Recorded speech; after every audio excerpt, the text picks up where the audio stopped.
Welcome back to the TwinSpires Racing Roundtable. I'm Ashley Anderson here with James, Scully, and Vance Hanson to look back at a number of Kentucky Derby and Oaks prep races from the weekend, which included a number of upsets.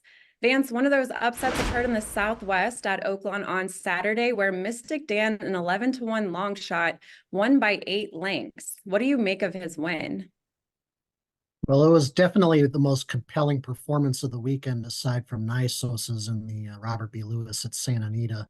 Uh, it seemed like Kenny McPeek and Brian Hernandez were preparing Mystik Dan in advance of the Southwest to get him to rate better and to settle more off the pace and show a little bit more, a little less speed than he had in his first 4 starts. And that work ahead of time paid off in spades. Obviously, he broke sharp. He relaxed into a ground-saving position and had tons in reserve when he was called upon in the upper stretch, and he just blew the doors off of that field. Now, obviously, the main question is how much did the off-going affect that performance and the performance of his opponents? Uh, Obviously, we want to see something similar to that or close to it on a fast track. It seems like Mystik Dan is going to sit out the Rebel in a few weeks and then just point to the Arkansas Derby. So I think the Arkansas Derby is going to tell us a lot more about Mystik Dan's Derby prospects than the Southwest did, James. Yes, I mean, Mystik Dan was visually impressive, no doubt about it, but that performance came out of nowhere over a muddy track. So that naturally makes me want to see him back it up before I'd ever buy stock per se in his chances. He was coming off a pair of weakening 5th place efforts, didn't run well in the Smarty Jones, and Vance referenced it. He broke sharp like in his previous 5 starts where he was up there battling either on or real close to the lead. But Brian Hernandez took him back. He got him to the rail in mid-pack going into that first turn. And yeah, I just love the way he cut the corner into the stretch. I saw other people say, hey, it looked like Mind That Bird. And I thought that was sort of like an interesting comparison because it just came out of nowhere. I will point out that since in the last decade, Essential Quality in 2021 is the only Southwest winner to come back and win his next start. I hope Mystik Dan gets fast conditions in the Arkansas Derby because I want to see if he can run anywhere close to that on a fast track next time. But the race did come back fast, so he has that going for him, Ashley.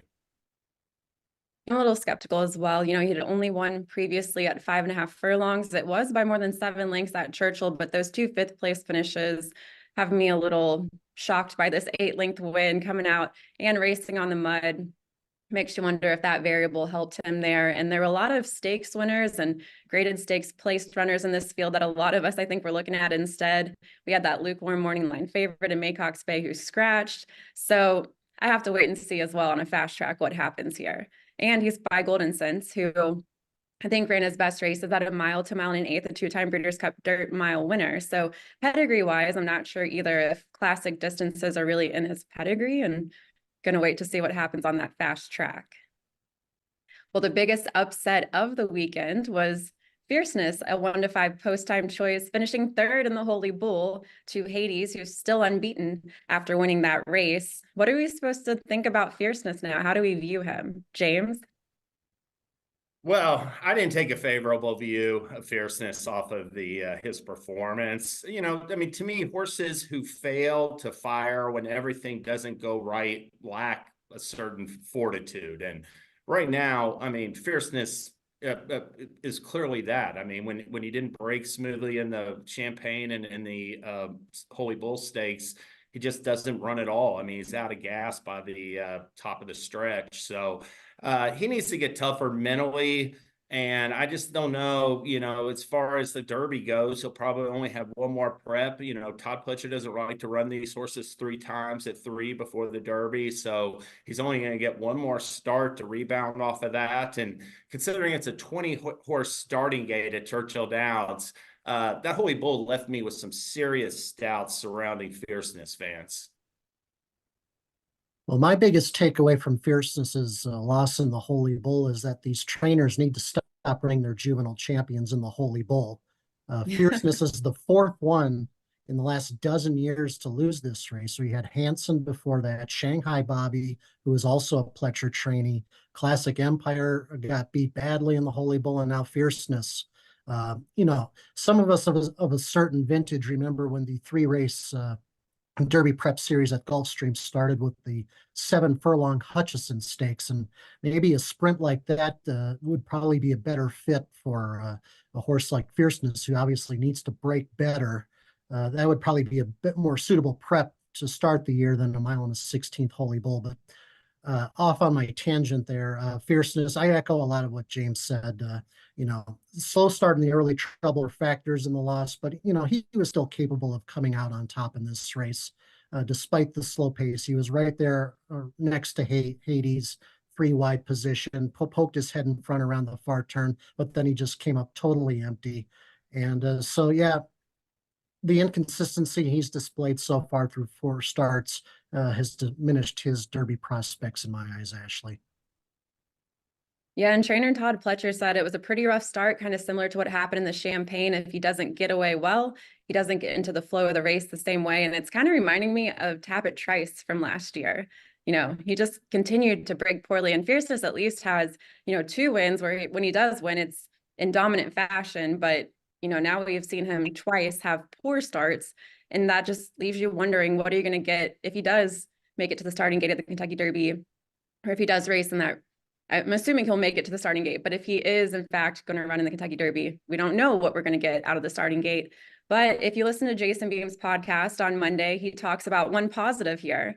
With Fierceness showing this inconsistency, you can probably get longer prices on him going forward. And we saw that with the Breeders' Cup Juvenile. He was 16-1, and Vance, I think you correctly still stood by him and got that win at 16-1. Yeah, I did. I was fortunate to catch him on his best day and the best price that we'll probably ever get on him, actually. Yeah. Well, congrats on that win. I certainly wish I had stuck with him, but I wrote him off after the Champagne. So we'll see what happens going forward, but certainly have to exercise caution with him going forward.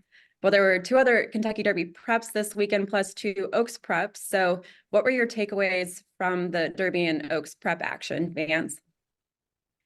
Well, Nisos indeed looked like something very special in the Lewis at Santa Anita, and his performance speaks for itself. And as everybody knows, he's not eligible to compete in the Kentucky Derby this year, and so his connections have undoubtedly circled the Preakness for him, and will work their way backwards from there. And there might not be too many, Kentucky Derby runners willing to run back in the Preakness against him, possibly, depending on how well he does in his next start or 2.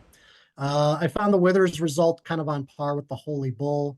The winners earned kind of similar Brisnet speed ratings, but the efforts themselves were kind of less than eye-catching and slower than what we saw in the Southwest and Lewis. So I'm not too keen on Uncle Heavy's performance in the Withers because of that, and pretty much everybody else behind him, James. Yeah, I mean, Nisos, like you said, Vance, he won't run in the Kentucky Derby, but he made quite the impression in the Robert B. Lewis. That was his first start at 2 turns, a mile and a 16th race. So, obviously he passed that test with flying colors. The other race, the other Derby qualifier, the Withers Stakes at Aqueduct. I got to give credit to El Grand O. I mean, to me, the runner-ups in both the Southwest, Just Steel, and in the Withers, El Grand O, are a pair of talented sprint middle distance types that aren't going to fare well at longer distances this spring. They may continue on the Derby path for the time being, but they both ran their eyeballs out to be second. That was a tough beat for El Grando. He did 9 furlong distance, just got him. And that allowed Uncle Heavy, who looked beat in upper stretch, just to wear him down late. He did rally better than Lightline. They were basically next to each other in the upper stretch. We both looked like they were struggling at that point. So I give Uncle Heavy credit for getting up, but I'm a little bit dubious that he can come back and replicate that performance against steeper competition, Ashley. As far as the Oaks prep action, we had R. Harper Rose, about a 2-1 choice at post time, when the forward gal by 2 lengths against 6 rivals.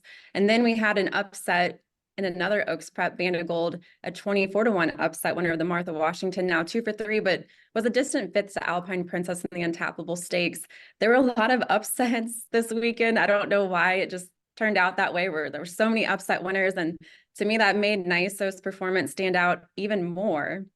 I know, a little controversial because he can't race in the Derby, which is a little unfortunate because I do think he might be right now the best 3-year-old in the country. He's consistently posted triple-digit speed figures in all 3 starts, and he's won by open lengths in all 3 starts. And you've seen these other runners like Fierceness, Nash, Timberlake win by huge lengths and then come back and fail in their next start. So to see a horse like Nysos be able to keep stringing together wins, he's really the only horse I see doing that right now.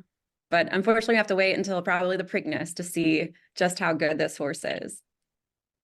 Yeah, I mean, definitely a that's fair for you? point. And that Band of Gold, I thought her race in the Martha Washington, that just really burst the bubble for Denim Pearl. She looks like such a talented filly for Brad Cox, but I don't think she's a 2-turn type yet. So that was a tough beat for her because she had to lead a deep stretch and sort of came up empty late.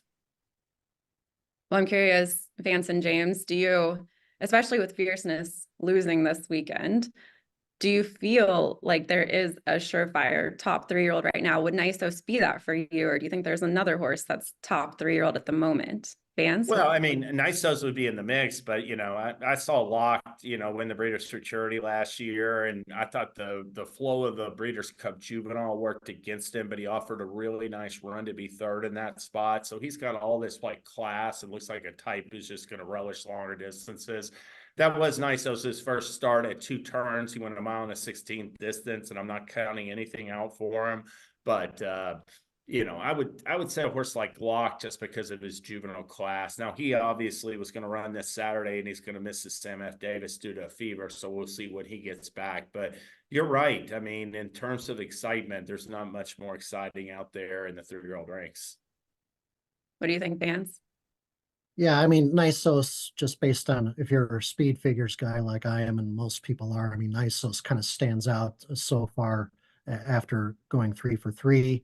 But a lot of these 3-year-olds just aren't going to run against each other until we get to the classics, and so that's when everybody's chips are on the table, and that's kind of when we're going to find out who's best or who has the best day.